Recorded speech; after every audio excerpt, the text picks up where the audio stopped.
Speaking Human.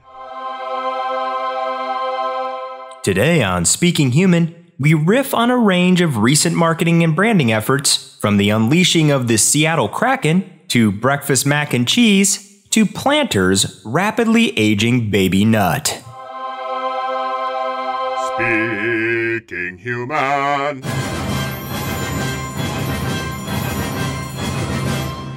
Welcome to Speaking Human, where we simplify the world of marketing for humans. I'm Shad Conley, and with me is my co-host, Patrick Jebber.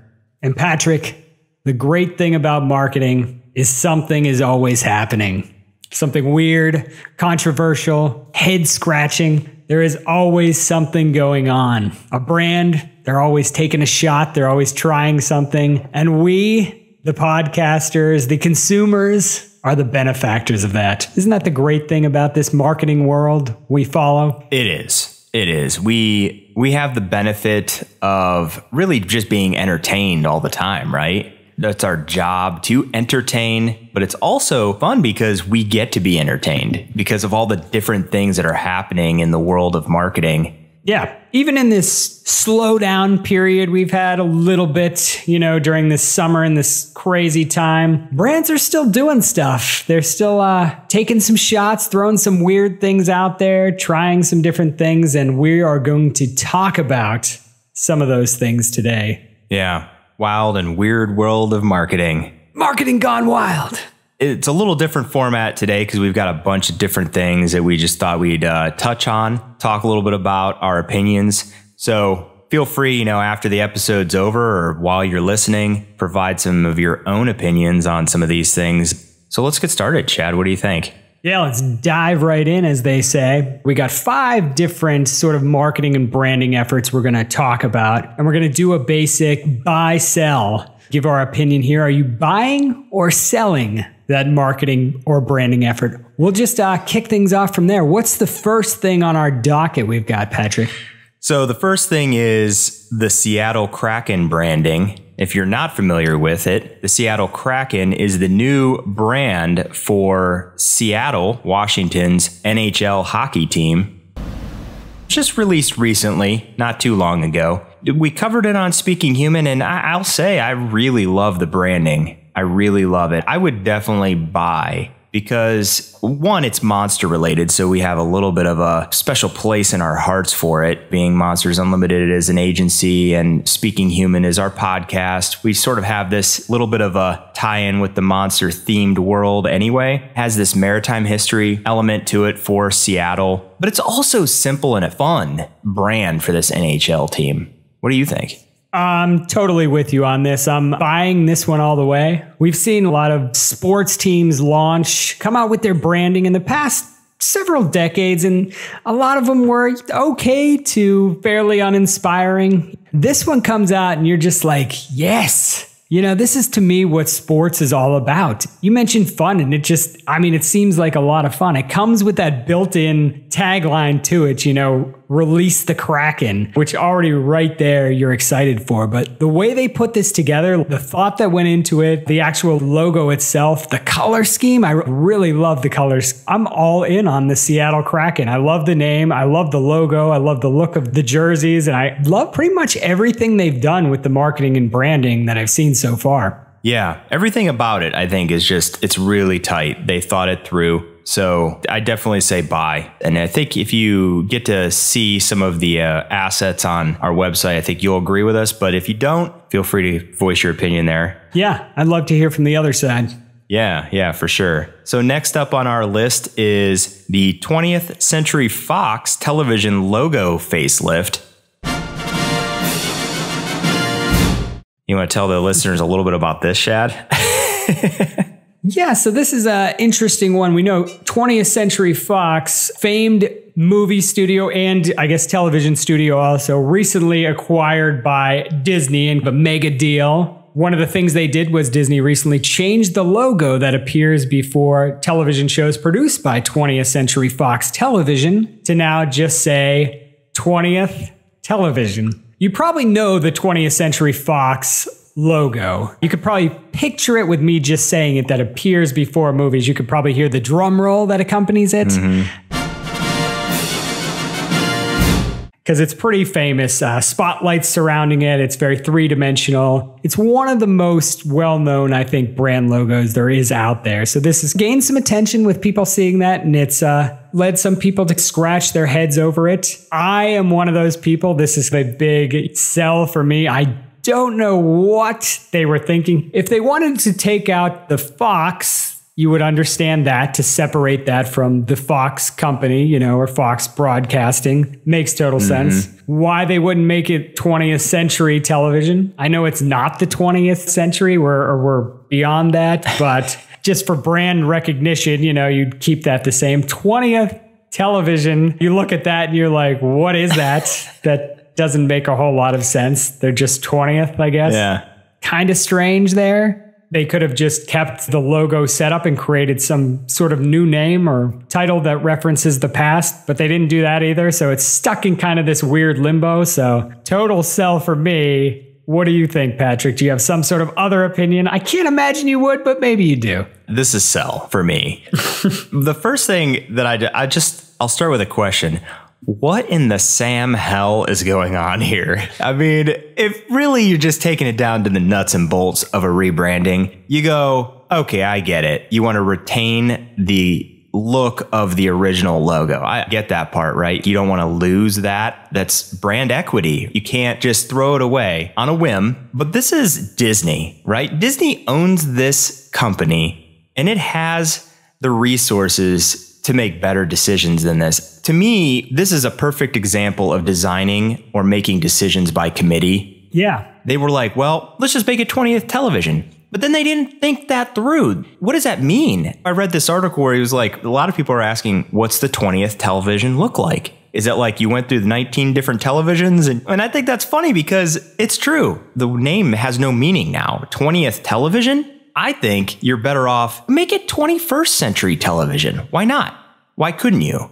And then in the future or whenever you need to get there, you have 22nd century. Maybe that's the way that it has to go. Makes far more sense than what it is right now. Yeah, makes total logical sense. This seems like a quick fix, but which isn't even really a fix. Here's my theory. Boss is like, hey, Frank, you got to do something with the 20th Century Fox television logo. It's like 4:30. Frank wanted to get home for dinner. Quickest thing he could do was erase Century and Fox. Clicks done, and nobody really checked his work. It's very, very possible. I mean, it looks a lot like the other one. I'll give them that. If you didn't know any better, you might go, oh, I didn't even notice that. But in the end, that doesn't mean anything. Maybe I'm not giving them enough credit, but it definitely doesn't seem like they thought that through. I don't know. No, I think it would have been better just keeping it the same. Even 20th century television, to me, okay, you took out Fox. That makes sense. It's still not the 20th century, and you're doing new work under this old brand, but at least it makes sense, right? Yeah. So almost anything else they could have done would have been better. Other than like, if they would have taken out the 2 or the 0, I guess that would have been worse. The 0 television. 0. Or put something else up there and it's just Century Television. Make some other icon up at the top that has like a resemblance to the 2 and the 0. Maybe it's not a number and it's just Century Television underneath. Then I get it. Like I get where their mindset is, but 20th Television just, anyway, sell it. Sell it hard. So the third on our list today is Kraft pivots the mac and cheese brand to breakfast. So Kraft Macaroni and Cheese is doing a new promotion, new push to sell Kraft mac and cheese as a breakfast food. So not just for dinner or lunch, but now for breakfast. And it plays on this idea of now you can have it for breakfast because people need quick breakfast options for their children or adults. Maybe the adults need this too. And Kraft mac and cheese now for breakfast. It's morning. The sun is shining. Your kids are... So give yourself a break and give them Kraft mac and cheese for breakfast.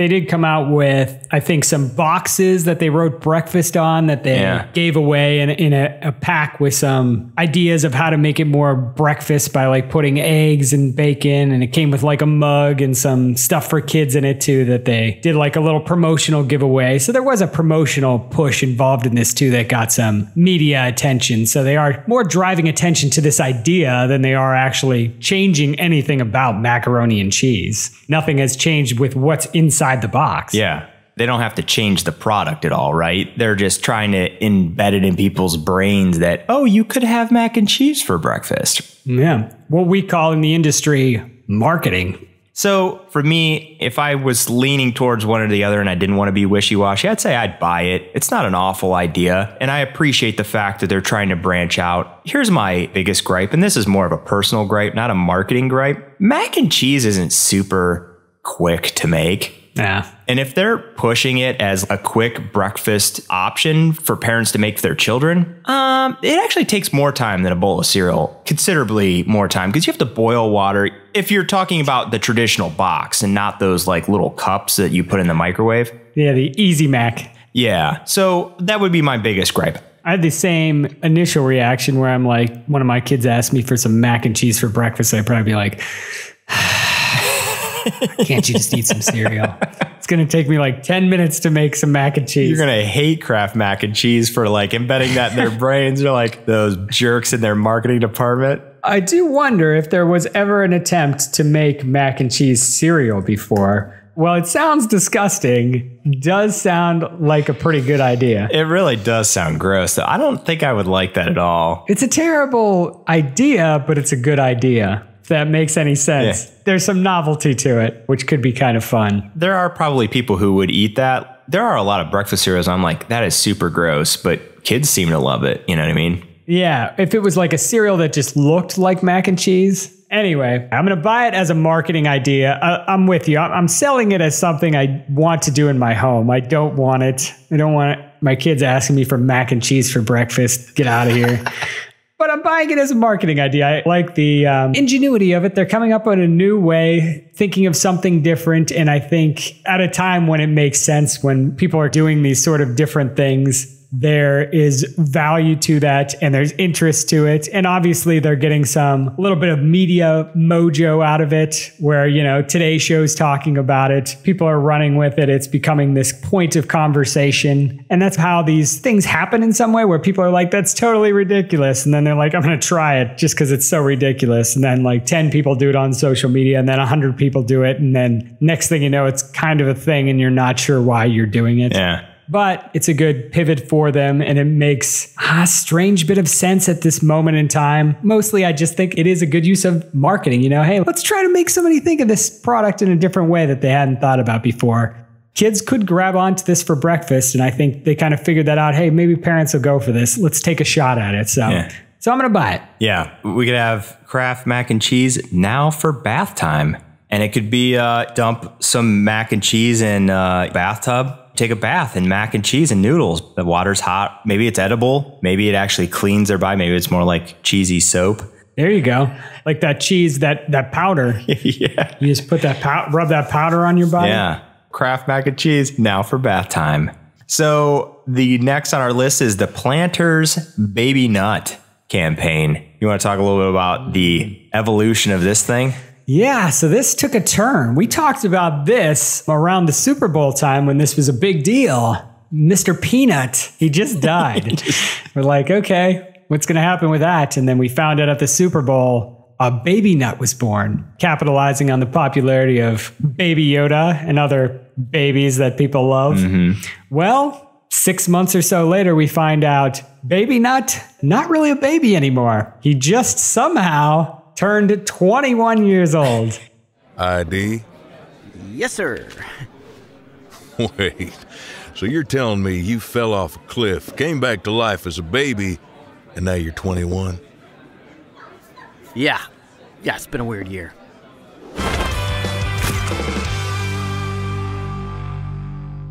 To everybody's surprise, Baby Nut, now 21 years old.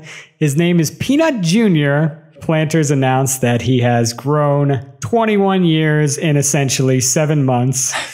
And getting a lot of social reaction to this. Headlines like Baby Nut is now a 21-year-old booze hound named Peanut Jr. and everyone still hates him. Things like that coming out. But it's created some controversy and a lot of questions like, how is this character aging exactly? You know, if he continues on this course in a couple of years, he's going to be like hundreds of years old. Or is it just he grows fast to begin with and then he slows down? It's confusing for a lot of reasons, which is one of the reasons I'm a big sell on this. Some people were kind of into the Baby Nut thing. I thought they should have like at least kept that around for a little bit longer. And the jump to 21 seemed abrupt. I don't know what the plan is here. I guess that's part of my problem. I don't know what their end game is with this nut. Yeah. I'm selling on this. What about you? There's a lot that makes me want to sell this. I didn't really like the execution of it all is part of my problem. There are animators and illustrators who spend months and months working on perfect eyes for an animation. And I just felt like the Baby Nut execution was just off for me. I really didn't feel like I've cared about the actual Baby Nut. Granted, we're talking about Planters, Peanuts, Baby Nut, right? So, okay, trust me, I'm self-aware here, okay? But here's what I kind of buy about it.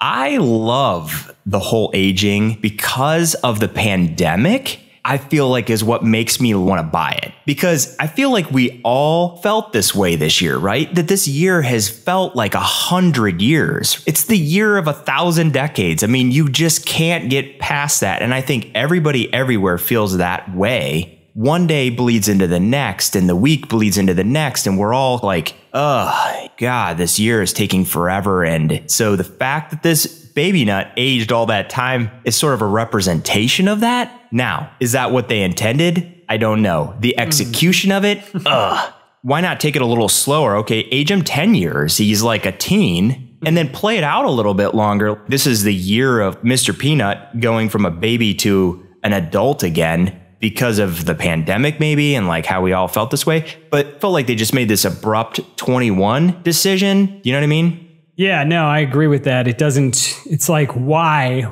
21? Yeah. I would have stuck the whole year with Baby Nut. That's the thing with this. I just don't know what they're getting at. I feel like even you trying to give it pandemic credit for this overall theme that I like that idea. I just don't believe they actually had that in mind. But if it was, I think that that's really smart. In the ad, he says it's been a strange year when the bartender asks him, because he questions the fact that he went from a baby to a 21-year-old.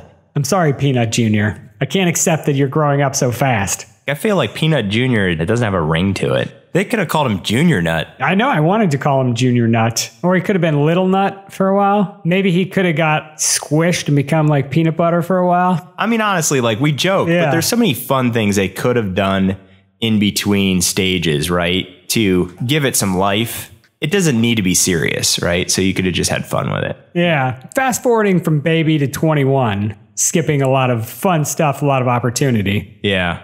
So the last on our list today is the effort by Fortnite to challenge Apple and Google, but specifically Apple, with their 1980 Fortnite ad that they pushed out right after Google and Apple both rejected their app from the app stores, because Fortnite gave ways for people to pay them directly within the app. And that's a no-no in the App Store rules and regulations. And they also slapped Apple and Google with a lawsuit. So in addition to this advertising effort, they also have a lawsuit against them.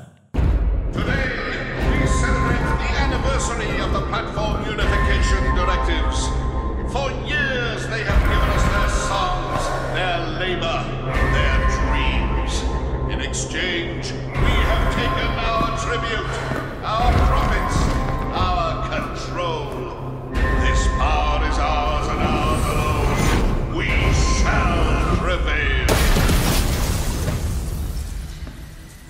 So if you haven't heard about Fortnite, I don't know where you've been, but it's a extremely popular game, shooter game, pretty much, that kids have been playing for like the last 3 or 4 years, I would say. How many years has it been? I don't even know. Something like that. I want to say like 3 years. 4 years. Yeah. So the 1980 Fortnite reference is pretty much shot for shot reproduction with Fortnite characters of the 1984 commercial that Apple played during the 1984 Super Bowl. Very iconic commercial in the advertising world. And they basically poked fun at the fact that Apple has become the overlord that is stifling others through their App Store practices. Shot for shot, they try to reproduce a lot of what happened in 1984, the commercial. So what'd you think of this? I thought it was pretty great. I gotta say, it was pretty surprising to see it. I haven't seen a marketing battle like this happen in a while. You know, I'm trying to think of comparison, something like this, like two brands going at each other in the public space using marketing and advertising as a way to do this, but somebody specifically using something somebody has made, like somebody's content or a commercial like this, and like turning it around and just slapping them with it. Not to take sides in this battle, which I don't really have a player in. You know, to me, it's like two fairly rich brands trying to decide who gets the money they're making through this. Yeah. Epic Games put together a pretty good burn against Apple, especially using this classic ad that they created and turning them into the evil person that they were once rallying against. Comes off as like a pretty harsh burn, and you're like, ooh. So I thought it was a good move. I'm buying it in that way. What were your thoughts? I'm more buying it because Fortnite has the balls to say Apple is screwing them over. Yeah. And I say that because any parent with children who have played Fortnite can tell you that Fortnite is screwing us all over royally. Like every time our kids play and they want a new skin, I have spent countless dollars on Fortnite. So like goes back to your comment of two pretty rich brands battling over the money. I also like it because they chose Apple's own advertising effort, like you said, against them. I think that that's something we don't see very often. I'm not sure if there are legal ramifications against that or not, but I mean, wow, right? Maybe the last time I can actually remember it of this magnitude might have been Burger King and McDonald's going after each other in advertising. You remember those days? Or like Pepsi and Coke, you know, some of these like brand battles past. Yeah, and they put a lot of effort into these initiatives to make each other look bad. Yeah, and what's super interesting here is, you know, that original ad was making basically Apple out to be the savior. We're freeing you from IBM and this choice you've been stuck with in computing. We're like opening up the world to you. And so for, you know, this other company to come along and be like, you've become this evil thing constraining people and putting them into this box is really just shifting that brand perspective and like throwing shade. I mean, it's just like talking smack. It's just such a battle going out there and really fighting for consumers' minds and opinions, I think. Yeah. Every brand, every business really strives for the success that Apple has. I think it's crazy that when you find that success, how that shift in perception can happen just because of success. Now another brand could use that against them all these years later, like, sorry, but you're the bad guy, right? Yeah. And it's a classic narrative. It's so much easier to be the up and coming underdog than it is to be the one on top. We see it in, you know, business. We see it in sports. We see it with brands. It's better to be in that position. It's such a much better story. You have people behind you when you're on the way up, as opposed to being the big guy. You know, nobody really likes the big guy very much. Too, you know, it's not just Apple. Google also chucked Fortnite out of the Android store too. So yeah. They're waging a pretty large battle here. That's the part that'll be interesting to see how this sort of plays out, because they released this campaign to shift public perception, which is the interesting part about the whole thing, is that they know that alone the lawsuit probably wouldn't win. But if you can shift public perception that these guys are bad guys and they're taking money from the creators, then they have more potential to win a lawsuit, because public perception, sometimes it can influence an outcome of a lawsuit. Oh yeah. Definitely changes the views and muddies the waters. So they seem to be going full throttle on this. Yeah. So be interesting to see what happens with that one. Yeah. Some good, definitely wild, weird things going on in the advertising and marketing world right now. Yeah. We've got some battles happening. A lot of fun stuff to keep track of. And that's what Speaking Human is here for. Weighing in on these great, important topics taking place in our world today, right? Yeah. So everyone, that's it for today's episode. You can find current and past episodes of the podcast on speakinghuman.com. While you're there, give us your opinion on some of these well-liked and disliked efforts, and you could do that right there on the website. Check it out. Give us your opinion, your human opinion. Well, I'd like to say we'll be back before Peanut Jr. gets hitched and has a Peanut Jr. of his own with another episode of Speaking Human, but I just can't make that kind of promise. So anyway, catch you then, humans. Speaking Human.